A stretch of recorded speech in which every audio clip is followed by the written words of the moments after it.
My sister said this thing that stuck with me, that she's like, I can pick my boobs up like by the skin. And I was like, what does that even mean or feel like? And now, girl, I feel like I can do it a little bit. Like, I got the skin, I can lift it. So what if my partner did this in the bedroom? Would that be great? Or a turn off? That's so interesting. I don't have like the biggest boobs, but they do kind of, they don't defy gravity. And sometimes I'm like, I wonder how I would feel if, you know, I did have someone kind of like emphasize the fact that they don't defy gravity. They were like doing this with them, right? They start juggling. Yeah. You know, start like, tossing them around. I would just start laughing. I'd be like, this is, I don't know if I could be like, ooh, sexy. Or a relief. Yeah. You know, I actually think it would make me take it less seriously, which would be good. We could be onto something here, or giving the worst advice, ever given to the sex ed space. Lovers and friends. I'ma take you on a trip, baby. I don't pretend. I said, lovers and friends. I'ma hold you down to the end. I said, what's going on, lovers and friends? Welcome to the podcast called The Same Damn Thing I Just Said. My name is Shambudram. I am your host and a sex and relationship expert who's been working in this space for over 15 years. I say that a lot, but I'm saying it today especially because I've probably spent that amount of time debating this very topic we're going to discuss on this episode. And that is, what role do our insecurities play in a good sexual experience? Furthermore, should our insecurities even play a role if we are aspiring to have great sex? And I have flip-flopped on this. And today, if you ask me, I would say they play a significant role. Yesterday, if you asked me, I would say you should downplay the role as much as possible. And if you asked me 10 years ago, I would say none at all. And here is why. So when I first entered into this space, the movement was, let's get some movement for women. The orgasm gap was 3-to-1. It has been cut in half since that time. I think kudos to the work that all of us have done in educating the world in what works for us and in advocating for our own pleasure. So at the time, I was constantly telling people, here's where the clitoris is, which at the time, that was a thing, y'all. Like, people didn't know how to locate it when it's like, it's really just right here. And people didn't understand about erogenous zones, and they didn't understand that there wasn't much of a correlation between mainstream porn and what actually worked for women sexually. So I spent the bulk of my time telling people, like, here's how women get pleasure. Can we please try and do more of that? And in addition to educating others on how to please women, I was trying to create opportunities for women to be in a headspace to receive that pleasure themselves. And so I was focused a lot on positive sexual thinking. And that's actually stemmed from an article that I read in Cosmo, because again, y'all, it's 2005. Where else am I going to read an article on sex? And in this article, they interviewed a bunch of people, I think majority men, about some of the things, the mistakes that women make in the bedroom. And they were referring to it as, what are the biggest turnoffs that women do during sex? And you would think naturally that at the top of the turnoffs would be something to do with hygiene, something to do with performance, something to do with knowledge about their partner's body. No. The number one turnoff by a landslide was women who self-deprecated, who put themselves down before the sexual act or during. And the people surveyed were basically saying, look, I'm so excited to be having sex with this woman, with this other person, and I am thrilled to be there. And then I feel like now we're in a therapy session because they come in leading with their insecurities and apologizing for themselves. And you know what I'm talking about. It's when you're like, hey, just so you know, we can have sex, but I haven't shaved, so just like manage expectations. Or, oh, I don't know if we should have sex because I haven't showered in the past 5 minutes, so I don't know if my body is clean enough for the act. Or, oh, I feel kind of bloated, or I just ate a big meal, blah, blah, blah, blah. And so these people in the survey were essentially saying, like, we don't want to hear that because we just want to feel good with you because we feel great about you and we're excited to have sex with you. And I promise you, whatever flaw that you think is going to color this experience is actually invisible to me. And I was using that as a way to empower women to stop apologizing for themselves and their body during sex and to just feel good enough for once. You know, somewhere in life, enter into a space and don't feel like your flaw, whatever perceived flaw that you focus on, is the elephant in the room, because there is no elephant. There is only the sex kitten, and that's your ass. So that's kind of a positive thinking mentality, right? Like, let it go, just go in there, don't mention your insecurities, don't bring them up, because nobody else cares about them but you, so stop caring altogether. As obviously I've gotten more into this space and more mature and acquired more insecurities of my own, and of course the work I've done in learning psychology, I realize that positive thinking mentality is, one, actually not all that simple, and two, definitely not all that effective. In order to create a real effective change, you have to change so much more than your mind. It's not a matter of, for example, I can't just say, I want to be great at golf. Okay, I'm just going to think I'm great at golf. There's a bunch of skills and steps in between that goal and my current standing. And the same thing comes with our insecurities. If something is really bothering us about our bodies, feeling better about that thing is not a matter of just telling yourself, don't think about it anymore. So what tends to happen, I think, when we try to tell ourselves, don't think about that insecurity, is one, we think about it more, and two, even if we don't say it, it gets communicated in other ways. So more or less, that's a discussion that you are about to listen to. Jessie Paege, our starring guest, does a beautiful job of being generous with her own struggles having to do with body image issues and eating disorders, and how insecurities play a unique role in LGBTQ plus relationships. And if you don't know, Jessie Paege is a YouTube personality, actress, author, and entrepreneur. Through her comedic and relatable content, she has built an audience of over 2 million followers. She uses her platform to crush stereotypes and raise awareness about mental health, eating disorders, LGBTQ plus issues. Her debut book is called Hey, It's Okay to Be You, which I think is perfectly fitting for the discussion that we are about to have. But first, I want to tell you about our first of 3 sponsors for this episode, and that comes from OneSkin, a revolutionary skincare brand that packs a punch and delivers on its promise. So OneSkin was founded by a team of 4 incredible female PhD-level longevity scientists with over 15 years, there's a number again, of experience studying the biology of aging. After testing thousands of peptides, they discovered the incredible OS1 peptides. So then these 4 sheroes created their flagship product, OS1 Face, which is clinically proven to reduce fine lines, improve firmness, and improve your overall tone by targeting the main cause of aging, which is the buildup of old cells. OneSkin is for everyone that wants to prevent or reverse the signs of aging with a groundbreaking approach. OneSkin addresses skin health at the molecular level, targeting the root cause of aging so skin behaves, feels, and appears younger. And if you like what you're hearing, it's time to experience a new skin health routine at a discounted rate. Go to oneskin.co, use the promo code LOVERS at checkout for 15% off. Again, if you want 15% off at OneSkin, go to oneskin.co and use the promo code LOVERS. Lovers and friends, we have one body, one skin, and only we can choose to bring out the best in ourselves. So choose to age healthy with OneSkin. Jessie, tell me your story of how you got online. Wait, are we filming? Yeah. Ooh. I started doing DIY and makeup videos because I thought that was the thing that girls had to do online, because it was the era of that type of video. And I feel like the guys were comedians, the girls were like lifestyle, morning routine, super saturated. And I definitely switched over. I was like, nah, this is not for me. Yeah, I switched over and I just started talking more and more about my life. And now Were you out when you came out online? When you were Glam with Jessie? Yeah, no, I hit 1 million subscribers and I still wasn't out. Like, a lot of people think I've always been talking about being LGBT, but I think I just got my audience was very LGBTQ plus without me even trying. I guess I had the essence, I've been told.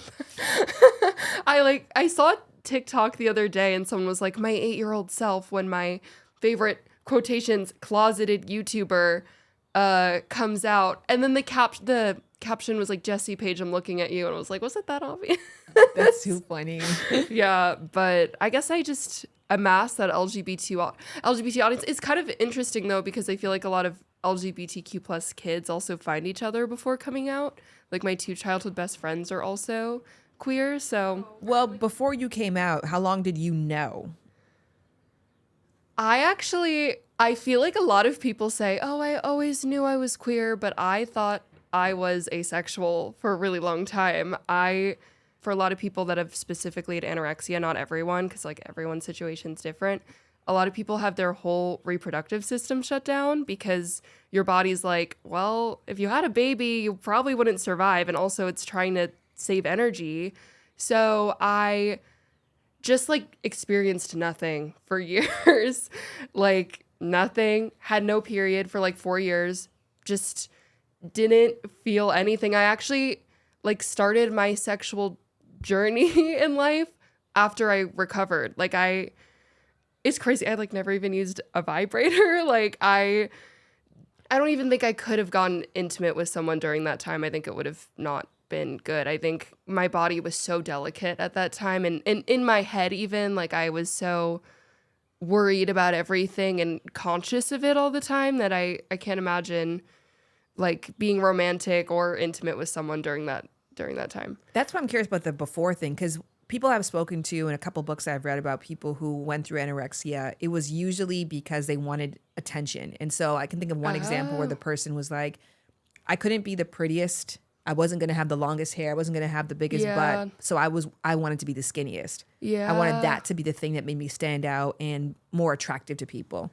I do feel like I did have a little bit of that. I had like this weird internalized, like I'm really tall and I always felt really big and like I was taking up too much space, and I was like, okay, this is a way to make myself smaller, you know? Yeah, it was a little tied into my desirability. I feel like when I first started recovering, I had a ton of acne. I'd gained weight and I wasn't used to it. And like when you first gain weight, I mean, you can gain weight anywhere and it's still valid and beautiful, but I wasn't like, at first you gain only all of it to your face and your like stomach area, and that's it. So like, because it's like it's like your body's way of like protecting you. And I just like wasn't used to the way I looked at all. So I remember like the first time I was intimate with someone after recovering, like really recovering, I don't know. I was so self-conscious. I like almost felt like I had to like thank this person for doing this, which is so sad. Why? I don't know. I just like, felt thank them for even like taking me, like witnessing the way I looked. Like I thought I looked so terrible, and it was really, at the time I was like, even, this is really bad, but I feel like even if I wasn't in the mood for sex, I felt like I owed it, because like this would be the only time I would get it, because I looked so, I was like, why would someone want to look at me like this? You know, like I was so used to my body looking one way, and I didn't register that I looked great the other way too, you know? I had an ex, and like after she kind of like saw me the first time, I remember she turned to me and she was like, I know you struggle with your body. I just wanted to say you're absolutely beautiful, or something. It was something like that. And I remember it changed my life, honestly. Like the things you say to someone when they're, I mean, being naked's not an easy thing, you know, like, you know, I don't know, like that changed my life for sure. I feel like now I actually make an effort to say things like that when I have sex with people, because I'm like, I don't know what they're going through, but that one comment could change the trajectory of someone's intimate life. I had an ex tell me once that he's like, your vagina, which it's a vulva, bitch. That's why we're exes. I'm playing. He was like, your vagina looks like it was drawn. It's absolutely perfect. And at the time, that's a vulnerable thing too, because he was down there and then he was looking and he was tracing it with his fingers, and he said that, and that will stay with me for the rest of my life. No one's ever not gonna like, unless it's a creepy comment, unless you say something weird, or like you high five someone after sex or something, then maybe it's a little weird. Right. Which I wouldn't mind that either, actually. Actually, yeah, that if might somebody be fun. was like, you fucking rock that shit, I'd be like, I would remember that forever. Yeah, a little high five. There's actually no handshake. limit to how much positive affirmation I will like. Yeah. I am a bottomless pit. Give it all to me. Yeah. It's interesting because I would assume that women who have sex with women, this is what would be the norm. Because we know we like this and we grow up honing this skill. So I would think that would translate to sexually nonstop. Like, you're so gorgeous. You're perfect. I love your eyes. The shape of your jaw is gorgeous. I love your breasts. I love this. And it's not that. No, I think it is. It can be. It can either be the most beautiful, wonderful, magical thing, or sometimes, and this might just be my experience, but I feel like I've had experiences where, I don't want to say competitive with each other, but very, sometimes like, I don't know, we would compare our bodies a lot. I think it's a lot easier sometimes to compare yourself to another woman's body because, you know, I mean, well, we also grew up kind of learning to do that. Like, we've had these magazines with these Playboy women with huge boobs and like waists that are this big, you know. It can translate over to queer relationships for sure. I bet even with two femme women, it can be even more intense. I feel like I've had that too. I've had like really great experiences, but I've also sometimes felt the most triggered with women, I think, for sure. What happens when you feel competitive with each other? I feel like it just manifests in different ways. Like, I was in a long distance relationship, and that was like, it just made my eating disorder worse. I actually relapsed. Like, I had fully come out about my eating. This was 4 years ago, so this was a while ago. But yeah, I got back in my, like, I would do things to prepare for when she would fly in. And I found out she would also do those things and feel that pressure. And it was not a good mix at all. Yeah. Thankfully, I feel like Was it about trying to look better than the other person, or was it fear that they were looking at you like, well, you're not as hot as me? I think it was like, yeah, ooh, that's a good question. I'm like, let me psychoanalyze this. I had this rule where I felt like I had to be the skinnier one. I felt like that was my role, you know, like I also felt like if there was someone that was thinner than me, I would be like, I think I would have been super triggered for sure. 'Cause it could be a rule that's not about I need to be the skinny one, which that might be part of it, but more so just if you are, I know that that's going to put me in a sensitive space. Yeah, I think a lot of this is really weird, but a lot of my eating disorder, like a lot of my thoughts, my disordered thoughts actually started from my first ex-boyfriend because he was like an inch shorter than me, and I felt like I almost owed it to people to take up less space next to them, if that makes sense. Mm-hmm. Yeah. There was this video of this man and actually I want to show it to you. Popping in because you guys really have to see that video to understand why it had the comment section in a tizzy. I've never seen such a divided comment section. If you are listening to the podcast, I will describe the video. But first, I want to tell you about our second of 3 sponsors in this episode, Ritual. And Ritual is here to help you to celebrate your insides. There's no more shame in your gut game. Now, as all of you know, I'm here in Toronto, but what you might not have known is I'm about to play Mass next week. And I have been playing Mass, which is masquerading. It's when you play in the parade for a carnival. And I've been doing this for 10 years. And something that I've learned through my various times of dressing up is you need to have a solution for bloating because you want to look great in your costume and you never know what your body has in store for you. And that is why I pack a punch and I pack my Ritual. So if you're not familiar, Ritual Symbiotic Plus is a supplement that contains clinically studied prebiotics, probiotics, and a postbiotic to support a balanced gut microbiome. It's a daily 3-in-1 prebiotic, probiotic, and and postbiotic that supports relief from mild and occasional bloating, gas, and diarrhea. What sets Symbiotic Plus apart is its postbiotic. It provides fuel to the cells of the gut lining and helps to promote a healthy gut barrier. Don't worry about having 3 separate pills. It's an all-in-one capsule, and you do not have to keep it in the fridge, which makes it perfect for traveling. Ritual is offering listeners of Lovers and Friends 20% off of their first month. So go to ritual.com/lovers to get in on that offer. And if you already have a Ritual subscription, because they are incredible and do so many amazing things, simply add Symbiotic Plus to your subscription. A man and a woman are in public and someone is filming them from behind, and he has his arm wrapped around the woman's waist and he is holding on to her love handles and playing with them, massaging them, pressing into them.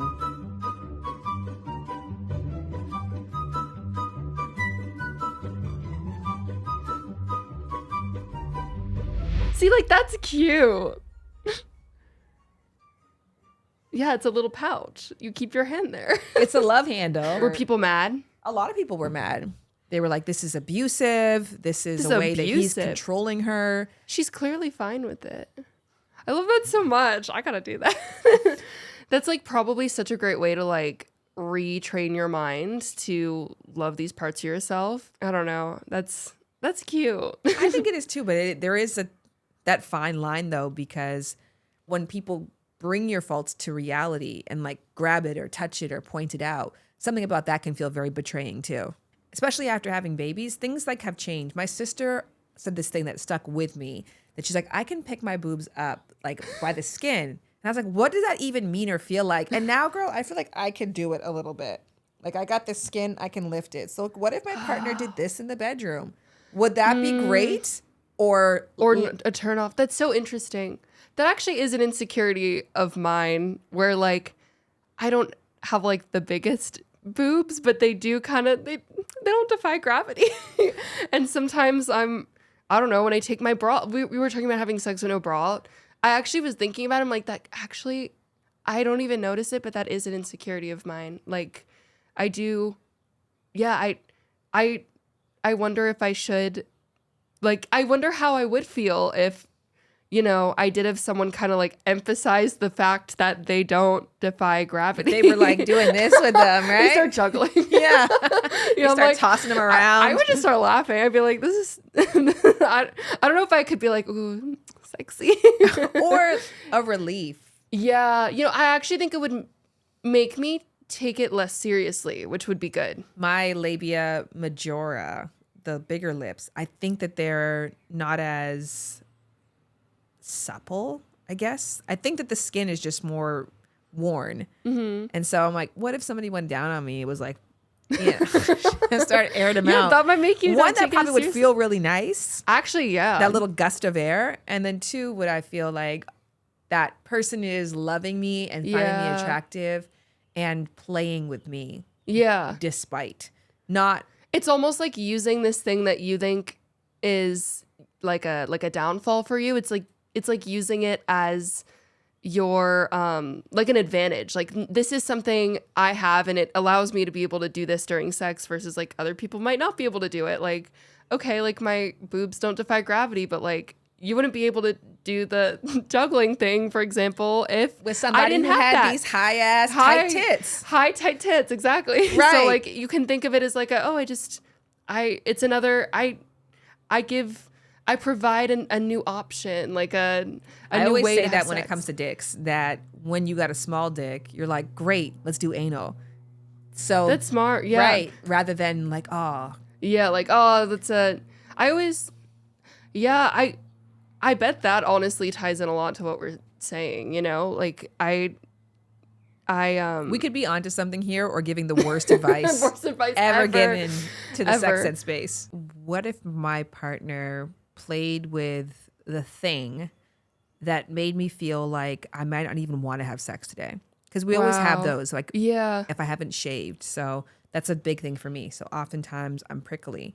And when he's touching my legs, we have to pretend it's not there. And I always think about this poster where it said, disabled does not mean invisible. Mm-hmm. And it was talking about the overcorrection that happened where people used to stare at people in wheelchairs, or they used to maybe make comments, or it would be an emphasis. And then we were taught that's rude. And then it was like, don't even look at them. Don't acknowledge it. Don't ask. And instead, it might be nice to walk up to them and say, like, I like your chair. Yeah. What is Absolutely. that like? What is this? And so rather than making it like, I'm going to treat you as if this is not here, bringing it into the environment and embracing it in a moment of comfort. I love that. So if my partner noticed that I had hairy legs and then instead like itched their face with it, you like used it to their advantage somehow. Yeah. Like, great. No, that makes sense. Would that make me cringe, or would that allow me to be more free, more fluid, more freaky, and expand my pleasure potential in that moment? I love that. And do I do that? Do I do that with my partner? Do I take things about them? And I do. I think if my partner is like self-conscious about not showering, and they're like, I'm not worthy of sex, I'm not worthy of being touched. Yeah. I'll be all up in there. You know, I'm embracing it. I'm like purposefully going to sniff because I want to, like, I like your smell. You want them to feel safe. I want you to feel safe. Yeah. I love that. Yeah, that's so interesting. I'm even thinking on like the body image topic. I feel like even though I'm in a good place, like if I were like bloated one day, I would not want to have sex probably because I feel insecure about it, but maybe it's not even a big deal, you know? But also at the same time with the idea of like, you know, I'm like, I don't know if bringing attention to it would make me feel better or not. Like that's, I don't know. I think like with time it would, you know, with the right person, I think I'd be like, yeah, whatever. Someone bloated today. Okay. But I think if it was someone new or something, it would take time to eventually bring these parts, you know, because it's like, it's something you've been working through for years. Like, right. Because I think the flip side of that is success might be if the person didn't even notice. Yeah. If you feel like you were able to conceal and you were in positions where that was never highlighted, but then it's on your mind the entire time to serve that mission of concealing. And That's so true. I think if the person just brought all of you in right away, then what's there left? No, my thing is my heels. My heels are really, really dry. So sometimes when I'm getting oral sex and like I have my feet up, I'm like, oh, you better. I'm dodging that person's shoulders. I'm like, do not. Because if they feel that scratch, I don't know what's going to happen next. But then it becomes a preoccupation of mine.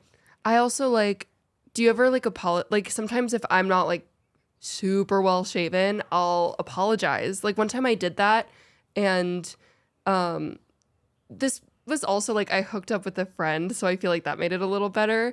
But she was like, "Are you kidding? I don't care." And it kind of, I don't know, it was kind of nice, you know. It was better than me being the whole time, like me having sex the whole time, and like being in my head and thinking she's definitely just thinking about how I'm not well shaven and I should have shaved before, and you know, like it let me enjoy the experience after just hearing that, you know. I can so imagine that. Yeah. Because you're like, okay, well, I can stop trying to mentally do gymnastics to find ways that you don't figure this out. Yeah. I thought that women don't have to deal with that because I think there's a lot of things that we are told women are that we really know we're not.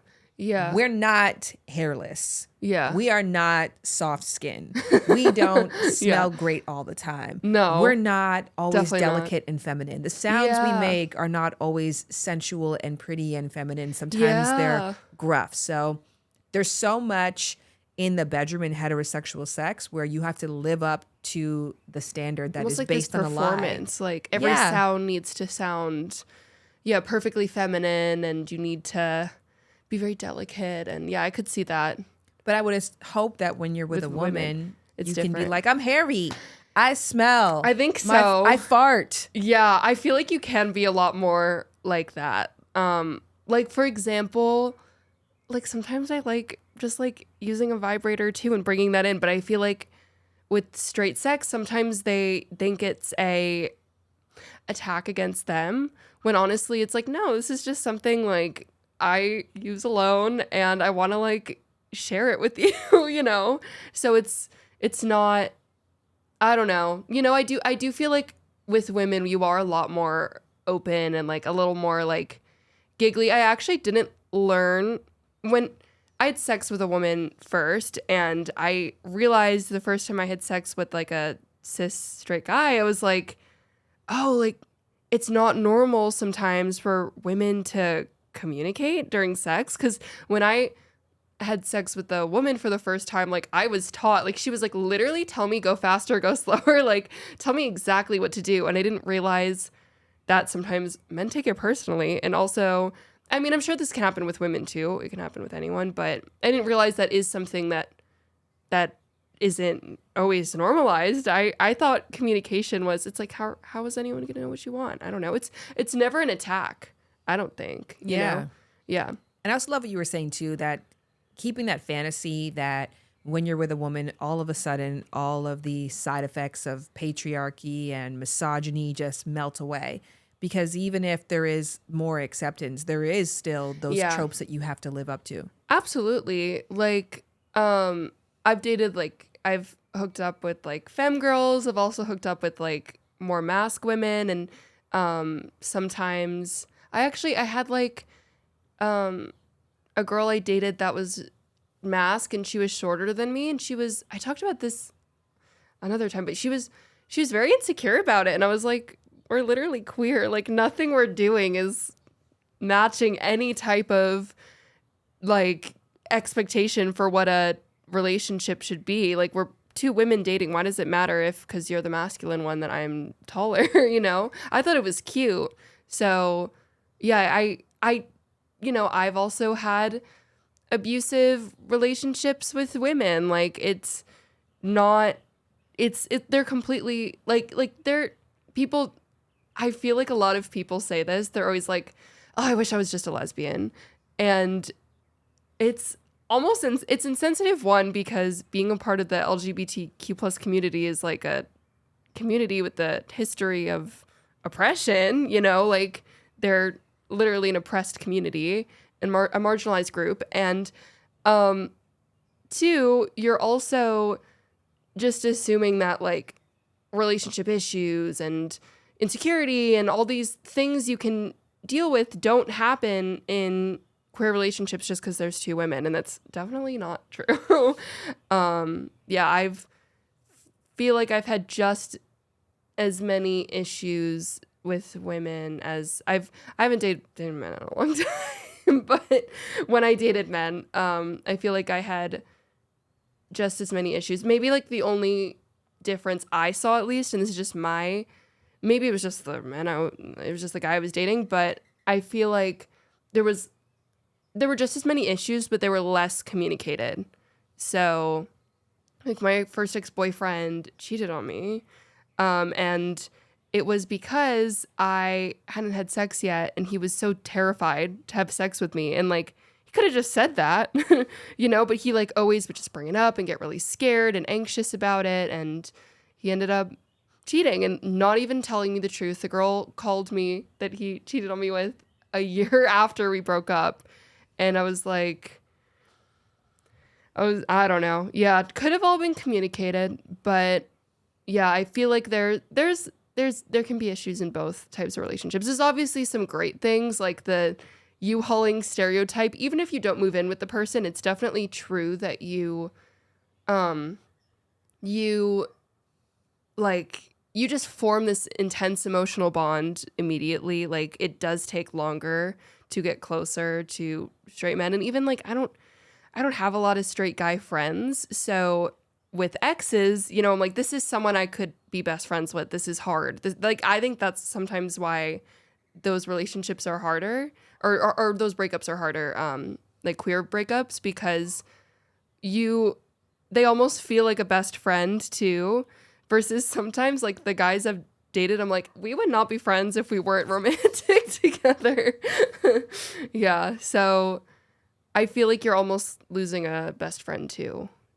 So there are differences for sure, but there's definitely like there's 100% things that can go wrong and issues with misogyny and things like that for sure. Do you have an experience you can think of where stands out as a body negative sex experience and one that stands out as a body positive sex experience? Ooh, body negative. I'm trying to think. Body negative versus I think I had a negative experience kind of recently, and it wasn't super negative, but basically it was actually the same situation I was talking about before in the moment, because this person started to get insecure and just kind of like I felt them like being really quiet and like getting just like I took that as they're not attracted to me anymore. They're like, I don't know, something about me is wrong. And it was them getting insecure about having sex for a reason that had nothing to do with me. But when someone just lets that insecurity, you know, like sometimes someone getting insecure while having sex with someone else, like and drawing back and things like that, the other person doesn't know what happened or what they're thinking. So in my head, I was like, I don't look the way they thought I did, or I did something wrong, or I don't know, like I'm not as good as this person's ex or something. Like your brain is just gonna go 1,000 places. Like I feel like the second you are feeling something during sex, if you feel yourself drawing back, if you're getting in your head about something, you should just tell someone. That actually speaks to the fact that there's, I think, 6 identifiable areas of intelligence, and like linguistics and like mathematics and problem solving and kinesthetic, but being able to recognize people's emotions is a separate set of intelligence. Popping in because I re-listened to the interview and I could have done a better job of really explaining the different types of intelligence and how emotional recognition plays into that. So I want to do it again for you clean and accurately. And I also want to tell you about our final sponsor of the episode, Factor, America's #1 ready-to-eat meal kit. So the other day, my niece got into the car and Ryan was sitting in the back eating a delicious meal. And my niece looks over suspiciously and was like, Iggy, who made that meal? And I said, Zara, you know for damn sure it wasn't me. And I don't mind being the queen of ready-to-eat cuisine because I simply can't afford to spend the time in the kitchen that it requires to make nutritious, delicious meals for my family. And I definitely can't afford to do takeout every single day of the week. And that is why Factor has been such a game changer. Let me tell you about it. With Factor, you get ready-to-eat meals straight to your door. No more extra trips to the grocery store. No more chopping, prepping, none of that. Just delicious meals ready in 1 to 2 minutes. Factor offers over 34 weekly restaurant quality options like bruschetta shrimp risotto, green goddess chicken, grilled steakhouse filet mignon. There's truly something for everyone. And if, like me, you are choosing to watch your calories right now, they have their Calorie Smart plan where meals are under 550 calories.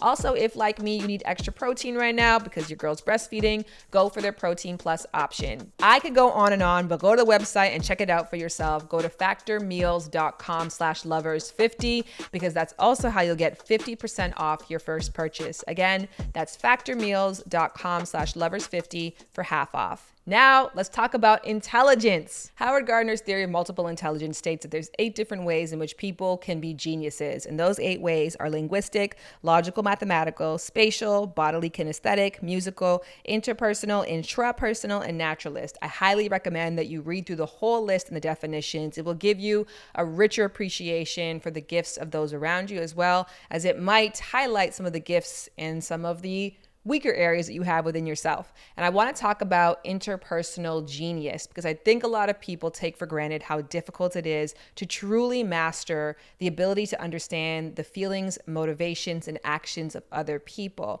And if I asked a room full of people, how many of us are good at reading others? Majority of us might raise our hand. And if I asked a room full of people, how many here are great at math? Maybe 1 or 2 would. And we have to think about that. Why do we give such reverence to mathematical skills and take for granted others, when the truth is the same amount of time, research, care, and devotion has to take place in order for you to truly say, like, I'm a genius in this area. And in order to be a genius at interpersonal relations, you have to have such a vast knowledge of culture, such a vast knowledge of human expression, and also the ability to get underneath the simple questions to find the hard truths. And I bring this up because when we don't have this mastery, which is fair, we don't even get this education in school literally at all. We do get some basic mathematics, we get some basic music. How many of us can say that we went to an educational system that provided tools to ensure that our interpersonal intelligence was up to par? So if we don't have that skill set, we can have a very difficult time reading people's emotions and feelings and seeing their larger motivations for doing things, understanding their intentions. At the very basic of it all, in order to read people's intentions and feelings, we have to acknowledge the 6 universal emotions. And those are happiness, sadness, anger, surprise, fear, and disgust. And so imagine if you don't have the training and don't understand the cultural nuances in the ways that these emotions present itself, how easily it could be to mistake sadness for disgust or anger for surprise. And when we think about those small misunderstandings and how they can take part in an intimate setting when our insecurities are already high and our sense of awareness of others is extremely high, how when we don't say it, but they're communicated through our bodies and the person misunderstands that, how that can play out. That's what I was trying to say to Jessie.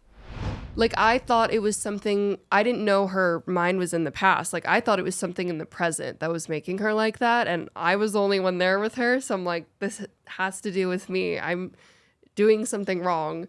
So I feel like, yeah, that was a bit of a negative experience. And then a positive experience. This is just kind of funny. I just thought of this recently. Me and this person like tried dating, but we were just so similar that we ended up being friends. But we had sex once, and she just said something really funny because she had really nice boobs, and I have like a nice butt. So she was like, if someone had my boobs and your butt, they would be the perfect human. I just thought that was funny. I was like, that's funny, you know? I don't know, teamwork, collab. And it didn't make you feel like you think your boobs are better than mine, or oh my gosh. I don't think so. No, I don't think so. Like, well, because she had really big boobs. I do apologize a lot. I'm like realizing that this now. I apologize a lot during sex, but I was like, I'm like, sorry, I don't have like as big of boobs, I guess. And she was like, no, are you kidding? Like, it was like that kind of, I don't know. I do. Maybe I'm like now realizing I should probably apologize a little less for things I can't control. But no, I don't think in my head I was like, oh, she's saying that her boob. I guess because she was saying something really nice about me too. I was like, okay. I think it's interesting, the apology, because I think when we were having this conversation, there's 2 ways to interpret the advice. It could either be really good and fulfilling and amplifying and move you on a path to pleasure, or it can be really negative. So, for example, bringing in your insecurities in and making them a part of the experience rather than trying to conceal them during the experience. And then I think about, do you call out your insecurities in the beginning, right? Ooh, just kind of the same way that maybe you'd amplify what you think is really hot about you. Do you call those things out and give that person an opportunity to acknowledge and embrace them and hopefully to validate them? Or does that actually fuck up the mood? Because now you're like, oh, no, it's a therapy session. Yeah. And I was just trying to celebrate what I like. And now I got to double back and make you feel good. Yeah. And it can take the sexual energy out of the room. That's hard. That is hard. Huh. That's hard. Can I talk about something like kind of really serious? Yes. Okay. I like hooked up with someone that had a dick after I had a recent like SA situation, and I didn't tell. What does that mean? So like sexual assault situation, and I hadn't addressed it with the person because like this was someone I didn't really know super well, and I remember like I just started like freeze up, and I felt so bad that I killed the mood, and I'm like I should have just brought that up. Yeah. I think if it's going to be a major player in the sexual experience, it needs to be a part of the dialogue. I think that's the answer to that. Absolutely. I do feel like, though, it kind of does just take that one person to be like, no, actually, you look great. And then I never think about that thing again. Yes. Yeah. I'm trying to think about this now because I'm not drawing upon an example of when an insecurity has been brought up that it ruined things. Yeah. And I'm drawing upon many examples of when I didn't say anything and it was Yeah. weird. I developed cysts in my face, and I always have for a long time. So every 10 years, I have to go and get them removed. So I recently had a major mouth surgery, and I was healing from it. And then I went out to dinner with friends, and an old flame came.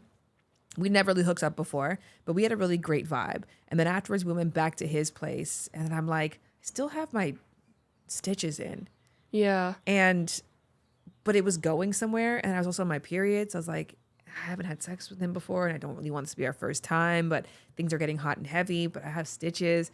I can't remember if I gave him head, because if I did, it didn't finish, but I didn't say anything. Yeah. And it was a really weird experience. Yeah, it's not as good when you're in your head the whole time. Because they You have can't be no present. idea why it got weird. Yeah. And then maybe I did give him head, and it was weird head that was so unmemorable that I forgot that I even did it. But Yeah. I'm not drawing upon an example of a time where I've even just said, hey, I'm hairy, or I didn't shower today, or Yeah. I might still be on my period, where that was just like, oh, Yeah. now it's weird. It's usually like, I don't care. Yeah. That's okay. Let's get a black towel. Well, do you want to jump in the shower really quick? It actually usually lends itself to a better sexual experience. So maybe you do. I think so. Also, I feel like I used to be, I think it is really fun to like hook up with someone new for the first time, or like I've hooked up with friends, like that's fun, but it's not the same for me now, I've really noticed, as like growing that relationship with a partner. Like my sex I've had with people I was in a relationship with versus my hookups, for me at least, they just don't feel the same. And I think what's great about working, like being intimate with a partner is that, you can work on these things and work together, and you don't your partner will learn this insecurity, and then like they'll know it. And every other time you have sex, like they know this insecurity, and you know that they don't care, versus having sex with someone new. It's like you have, I don't know, like you're showing all these parts of yourself to someone completely new, and you're like, okay, there's this, like, Yeah. Yeah. And then you have to preserve I think there's more of a script with casual sex Yeah. of who we have to show up as and what Yeah. the experience has to feel like. It has to feel fun. It has to feel very passionate. Yes. It has to feel intense. Whereas when you're with somebody long term, there's just more wiggle room for sex to be so many different things. Yeah. It can be really, really sweet. It can be vulnerable. It can Yeah. be insecure. No It can makeup be on in the middle playful. of the day. Yeah. But that isn't to say you can't bring that energy into casual sex too. We just Yeah. have to get rid of the idea that it has to be a certain way in order for it to be Yeah. valid or valuable. I do have such a fragile, I have like a long history with the way I've treated myself. So, before I like give that to someone, I want to know the person. Yeah. Cause it does, while it like, there's one great comment you'll remember forever, it also takes one really bad comment to think about that the rest of your life and be like, that part of me is wrong. Like sometimes it does take even one comment from a friend about the way you look or the way you this thing, or like especially like from a good friend, it hurts. Yeah. So I've had that weirdly enough from my friends, but thank God I've never had that with someone I've had sex with. Yeah. Have you? No, I can't think of one either. I think there's a lot of negative things I've said about myself and to myself. Yeah. Absolutely. Well, in the spirit of this, let's end this conversation off with compliment tennis, but Oh, for cute. ourselves, because I don't know your body that well. You don't know my body that well. So I'll say something that I like about myself, and then you say something like about yourself. I love the shape and circumference of my breasts. You know what we were talking about before? I do love my ass. I'm a little obsessed with it, and that's fine. It's great. I love my legs. I can sometimes focus on the fact that they're hairy and very rarely smooth, but aesthetically, I love the look of them. I love the length of them. I love when they're out. Ooh, something I like about myself. Let's see. I like my thighs. I think they're good thighs. I actually used to hate my thighs, but now I really like them. I don't have a butt that I dislike. I don't have a butt that I definitely love or highlight, but I do have back dimples, which I think are really cute. I have been told that once that I had soft skin, and now for the rest of my life, I'm going to be like, yeah, I have soft skin. I do like my stomach. I think I do really like my height. Yes. I don't know. I just think it's fun, especially the gay community. They love it, you know? Like, they're not intimidated by a 5'10" girl. It's interesting in having this exercise right now, how hard it is for me to find something to love that I don't have a caveat for. Because I'm like, same. I want to say I'm height, doing that right now. but then I'm like, but I do wish I was a little bit taller. And then I want to be like, I love my hands. But my nails are really never done. So like, it makes me feel shameful. And I actually really hands should is a good one. fix that.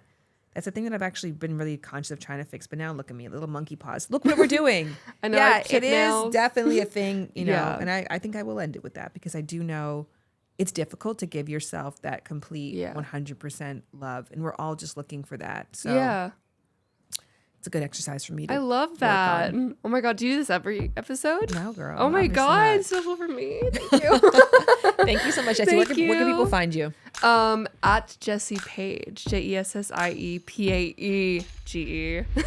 Shout out to Jessie. Like she said, spell it with an E, baby. And also, please go and support their books. Before we close out the episode, I wanted to get an alternate perspective on this from a different field altogether, taking this out of the sex realm. Do insecurities belong in other important parts of our lives? So I asked my sister, who's an executive coach who deals with intimate relationships, but usually within a work setting. I wanted to hear her take. Does and do insecurities play a role in healthy partnered interactions? So interpersonal intelligence is one of 5 composites that make up overall emotional intelligence, along with self-perception, self-expression, decision-making, and stress management. Now, a lot of people think that emotional intelligence is only about empathy, but it is way more than that. Overall, it's your ability to identify, understand, and manage emotions within yourself and others in order to meet specific goals or desired outcomes. So we often overlook developing our emotional intelligence because they're considered softer skills and they get deprioritized over technical skills, which are how good we are performing a skill, or traditional intelligence, which is what we know about a subject matter. However, emotional skills are extremely crucial when it comes to enhancing anything in our lives, whether that be our careers, our businesses, and especially in our intimate relationships. Whether we want to acknowledge it or not, our emotions guide approximately 85% of our decisions. In other words, the reason why we do something or hold back from doing something is a result of an emotion that we feel first. So in this instance, the result of not voicing what we are insecure about is based on an emotion of fear. We fear the narrative of what our partner will think of us or how they will respond if they know how we're really feeling. I actually heard a quote once, maybe it was from Jessie, that said, "I'm not who I think I am. I'm not who you think I am. I am who I think you think I am." And what that means is that our identity is so largely shaped by our perceptions of how others view us. So we often adjust our behaviors and attitudes based on how we think others perceive us, therefore constructing our identity around those perceived notions. So if I think that you're going to reject me, I'll behave in a way that protects me from that perceived rejection. In this case, doing your best to hide feelings of insecurity or inferiority when it comes to having sexual relationships. But I think what we're hearing in Jessie's story is that this intention to protect ourselves, this instinct to protect ourselves, may actually be harmful to the other person. In other words, our intention becomes a mismatch with the impact that we're having. Our brain's desire to make sense of things causes us to fill in the blanks and jump to conclusions and makes us all really incredible storytellers. When we pull back because we're feeling insecure, it leaves our partner's brains open to interpretation and storytelling, which sounds like maybe they don't find me attractive or maybe I did something wrong. So if in the moment we can be emotionally attuned to not only our feelings and actions, but those of our partners, it opens us up for conversations that may or may not dispel the stories that our brain is making up. We can check ourselves for assumptions and instead lead with curiosity, which might sound like, I notice that you're pulling away. Is everything okay? Or maybe on the other side, hey, I'm actually not feeling my best right now. So if I'm not totally into this, it's me and not you. And yeah, it's vulnerable and opens us up to the risk of hearing a truth that might make us feel rejected or hurt. But it also opens up to us up to the possibility that our own story might be way worse than the actual truth, which can put us at ease and bring us closer to our partners. So in essence, we might look around believing that everyone else in the world is having sex confidently except for you. But after hearing everything you've heard, just know that you're not alone in your insecurities, and it's a shared experience, a common thread that weaves us all together. So when we normalize these conversations and promote emotional intelligence in our relationships and beyond, it creates a culture of rational thinking, vulnerability, courage, and ultimately growth. Lovers and friends, I'm on my way to New York right now to promote my brand new show called The Marriage Pact, coming out on the Roku channel on August 4th. I don't know if I told you guys that. I hosted a show when I went to Colombia. This is the project that I worked on, and I wanted to come on here and film something to end this episode off because I had an aha while I was sitting at the airport, specifically after listening to Lauren, which first and foremost, y'all, make Lauren your coach. Make the shift with your life with Make the Shift Coach Lauren. That's my sister. I have a newsletter subscriber. I have bought a course on time management. I've done one-on-one coaching with her, like so many other people have, and they've benefited from. There's so many different ways you can interact with her depending on your needs right now. So I highly suggest that you go over to her Instagram, Make the Shift Coach Lauren, and go to the website, sign up for the newsletter, all those great things. But the aha that I had in listening to Lauren is, as much as we have to acknowledge that we have our own gaps when it comes to our emotional intelligence, which might lead people to misinterpret our emotions, and that's why that's a compelling reason to bring up our insecurities. I also thought the fact that people are struggling in this area, especially those who don't listen to the podcast, you have to share your insecurities with a grain of salt or with a whole heaping of grace, because very few people have the tools to respond favorably. So they might have a lukewarm response, or they might make a bad joke because they feel it's an awkward scenario. And so I think just prep yourself mentally before you open up and say, hey, this thing about me is not making me feel the most confident going into the situation, that although we would love the person to say words of affirmation or whatever you have in mind, they might not be equipped to do so. So just make sure you mentally prep yourself with that before pressing forward. And on that note, there's a song that for anybody who's listening who's like, well, what would I say if somebody opened up about their insecurities with me before a very intimate act? What would I say to them? The new Miguel song, I think, is called I Like What You Got. I loved this song when I first heard it, and to me, this is exactly what you should say to somebody who tells you that something about them is making them feel unworthy in the moment. This and that One Direction song. Now, if you're watching on YouTube, just go look up those songs, because I'm not about to lose all my AdSense on that. But if you are listening to the podcast, that's what we'll close out with.